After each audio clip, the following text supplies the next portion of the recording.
और ये साहब, ये फेयर प्राइस की डिटर्मिनेशन जो है ये कैसे होगी? क्योंकि जो आज हमारे सामने मौक़िफ़ आया है शुगर मिल एसोसिएशन का, उन्होंने कहा कि हुकूमत ने अपने तौर पर यह तय कर लिया और हमें नहीं पता कि ये जो प्राइस है 80 रुपये एक्स मिल प्राइस, ये कैसे उन्होंने मुकर्रर कर दिया।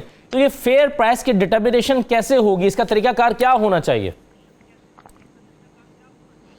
देखें, चूंकि इमरान खान साहब रास्ते मदीना की बात करते हैं तो मैं जरा सा 2 मिनट वो हवाले दूं और आपको अंदाजा होगा कि रसूल अकरम सल्लल्लाहु अलैहि वसल्लम ने जो उसूल तय किए थे वो आज की मॉडर्न इकोनॉमिक्स के लिए बेहतरीन उसूल हैं। आज वही उसूल प्रैक्टिस होते हैं। आप जब मदीना तशरीफ लाए तो मस्जिद नबी के बाद सबसे पहला काम आपने ये किया था, अपना एक बाजार बनाया था। हालांकि उस वक्त यहूदियों के 4 बाजार थे, कोई जरूरत नहीं थी, लेकिन कहा हमारा बाजार होगा और हम अपने प्रिंसिपल्स तय करेंगे। इतनी जल्दी थी कि वह बाजार खैमे के अंदर बनाया गया था। उस बाजार के अंदर सबसे पहली चीज जो थी कि यहां पर इस बाजार के अंदर किसी किस्म का कोई टैक्स नहीं होगा।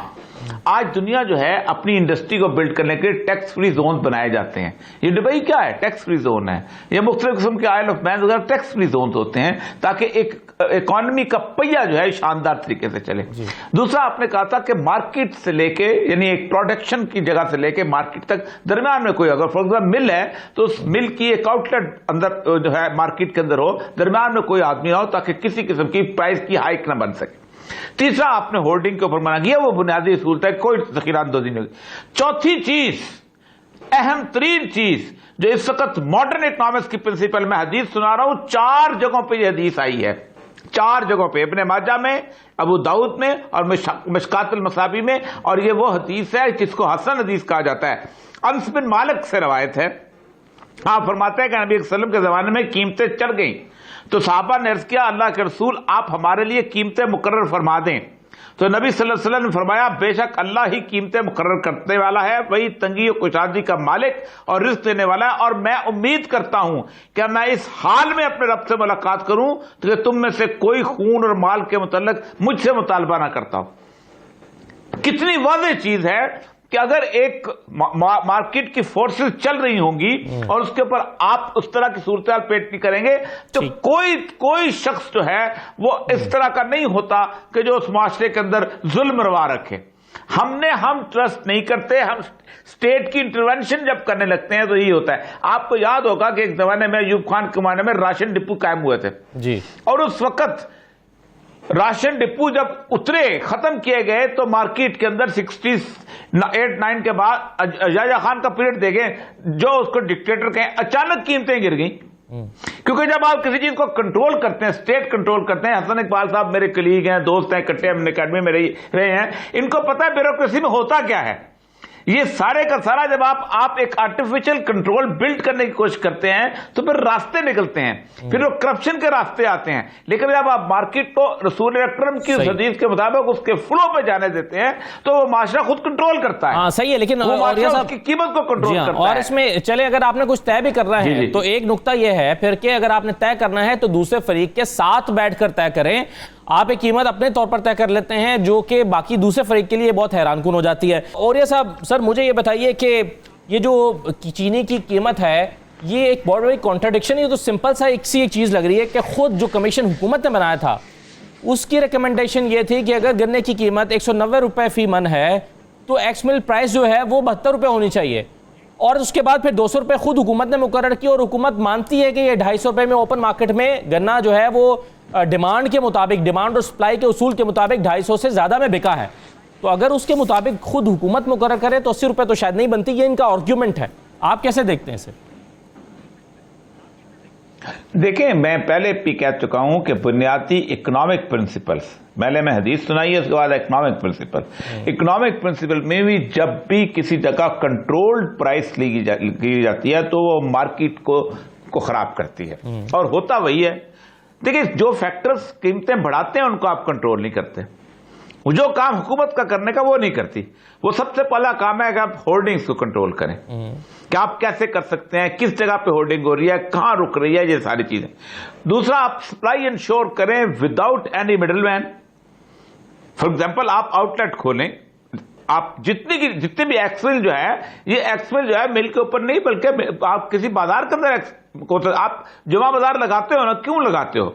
इस्लाम एक परमानेंट जमा बाजार चाहता है और मॉडर्न इकोनॉमिक्स भी एक परमानेंट जमा बाजार चाहती है कि दरमियान के अंदर एक शख्स कोई मेहनत नहीं करता, जिसकी जेब में 5-10 लाख रुपया है और वो चीज खरीद के मिल से खरीद के मजदूरों की मेहनत जो है एक आम दूसरे मेहनत करने वाले मेहनत कश को भेज देता है।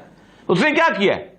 उसके पास पैसा है सिर्फ, और उसको मिडिल मैन के तस्वर को दुनिया से गायब किया जाता है। उसकी बुनियादी वजह यह है कि उस शख्स का ना खून लगा है, ना पसीना लगा है, ना उसने मिल के अंदर रातें जागी हैं, ना उसने बाजार के अंदर जाके कोई नौकरी किया कि अपनी चीनी खरीद सके, उस बंदे को निकाला जाता है। और तीसरा जो होता है कि स्पेकुलेटिव जो सूरत हाल होती है खरीदो फरोख्त, आपको आप शायद जानते होंगे कि इस वक्त आपके यहां कितने बड़े बड़े इस वक्त जो खुले हुए हैं जो कि स्पेकुलेशन के तहत बैठ के यही कंप्यूटर में बैठ के इन्वेस्टमेंट कर रहे हैं, इतनी चीनी खरीदी, इतने करके रखी, वहां से वहां के लिए वहां चले। ये सारी चीजें जो हैं ये कंट्रोल करने के काम है, ये गवर्नमेंट करती नहीं।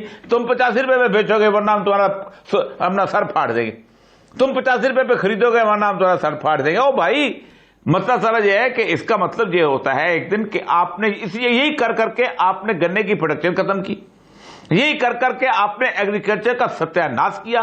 वो मुल्क जो कि 1947 से पहले पूरे बरसरीर पाको हिंद को ये खित्ता जो था सैराब करता था, ये फ्रूट बास्केट यही इलाका था। कॉटन के साथ इस मरतबा क्या हुआ है? कॉटन 40% उसकी प्रोडक्शन कम हो गई कॉटन की। यही वजह है ना, आपने जो काम गवर्नमेंट के करने के वो आप करते नहीं है। मैं आपको बताऊं, अगर मार्केट फोर्सेस डिमांड करेंगी ना तो कोई शख्स, कोई मिल ओनर जो है वो चीनी जखीरा नहीं करेगा, वो 85 की बजाय 80 रुपए में बेचेगा। कोई गोदाम में नहीं रखता होता, न रखना। आप ये क्यों दुनिया पूरी के अंदर सेल्स के वीक खेलते हैं? ये क्यों सेलें चलती हैं? उसकी वजह यह है कि उन्होंने अपना पहिया चलाना होता है। कोई ये नहीं करता कि उसके 5 करोड़ रुपए की चीनी जो गोदाम में पड़ी रहे और वो चीनी अगले साल, ये भी तस्वर हो कि अगले साल हो सकता है कीमतें और कम हो जाए तो 5 करोड़ की बजाय उसको 3 करोड़ मिले। ये उसको फोर्सेस के हिसाब से चलना चाहिए, ना ये इन्होंने इकोनॉमिक्स पढ़ी हुई है, ना इन्होंने दीन पढ़ा हुआ है। और ये गुलजान साहब, ये आज शहजाद अकबर साहब ने जो अपनी प्रेस कॉन्फ्रेंस की उसमें उन्होंने कहा कि अगर आपको ये प्राइस सूट नहीं करती जो हमने एक तरफा तौर पर मुकर्रर की है तो आप तो ये कारोबार बंद कर दें और आप कोई और काम कर लें। क्या इस अप्रोच के साथ मसाइल हल हो सकते हैं? ऐसी चीजों से तो बुरान पैदा किया होते हैं। देखिए, एक आदमी जो है जिसको ये चैलेंज किया जा रहा हो कि वो आप अपनी मिल बंद करने हो, कोई और कारोबार करे, तो वो तो चाहते चाहते इतना बड़ा बुरान पैदा कर सकता है कि जिसका आप सब्र भी नहीं कर सकते। आपने एक तजर्बा करके देख लिया, आपने शुगर मिलों को अपने कंट्रोल में लिया, आपने राइस मिलों को अपने कंट्रोल में लिया, आपने घी कॉरपोरेशन ऑफ पाकिस्तान बनाई, पता नहीं क्या क्या कुछ किया, और उसके ऊपर जनाब हमारे ब्यूरोक्रेट्स जो थे वो लगते रहे। कोई उसके ऊपर चेयरमैन फलां कॉरपोरेशन लगा, कोई चेयरमैन फलां कॉरपोरेशन लगा, हमने तबाह बर्बाद करके रख दिया, हम कुछ ना कर सके। मसला सारा ये होता है कि गवर्नमेंट का काम फैसिलिटेटिंग की सूरत हाल होती है। गवर्नमेंट जो है, ये रियासत है, इन लोगों ने 2 कामों के लिए बनाई थी। एक तो बुनियादी तौर पर बनाई थी लॉ एंड ऑर्डर के लिए कि वो हम खुद नहीं कर सकते थे, और दूसरा बनाई गई थी रियासत जो थी वो जस्टिस के लिए। ये 2 बुनियादी काम हैं रियासत के। बाकी इवन लोग अपने यतीम भी खुद पाल लेते हैं, अपने मरीज भी खुद देख लेते हैं, सब कुछ कर लेते हैं।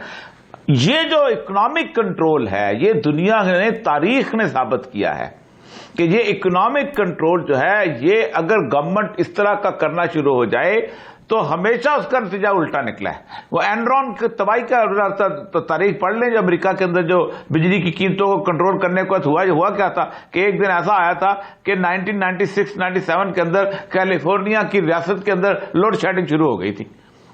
कैलिफोर्निया में, सैन फ्रांसिस्को में लोड शेडिंग हुई थी। यही वो खराबी होती है। अब हजरत साहब जो है उन्होंने लॉ ग्रेजुएशन की हुई है और आगे इन मैटर्स के अंदर मार्केट फोर्सेस को डिटरमिन करने के बाद इस तरह की जुबान इस्तेमाल करते हैं। चाइना है, रशिया है, ये इकोनॉमीज आप देखें क्यों ज्यादा देर नहीं चल सकी। उसकी बुनियादी वजह यह थी कि एक उसमें ह्यूमन एलिमेंट जो था वो उसको निगेट कर दिया गया था। और ह्यूमन एलिमेंट क्या होता है?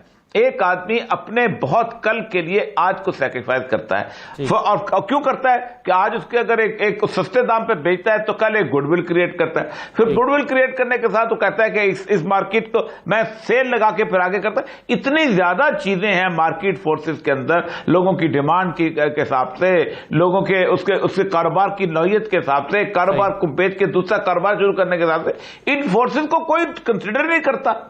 अब मसला यही है कि हो क्या रहा है कि इसकी प्राइस करो। मैं तो इस चीज का कायल हूं कि गन्ने की भी नहीं होनी चाहिए। जिम्मेदार को खुद पता होना चाहिए कि मेरा गन्ना कितना लगेगा, वो खुद गन्ना बोए। इसी तरह गंदम की भी नहीं होनी चाहिए, जिम्मेदार को पता होना चाहिए। आप मिडिल मैन कंट्रोल करो जो आपका काम है, आप सट्टेबाजी कंट्रोल करो जो आपका काम है, आप स्पेकुलेशन कंट्रोल करो, आप होल्डिंग और जखीरा अंदोजी काम करो, ये काम आप करते नहीं है। बिल्कुल सही।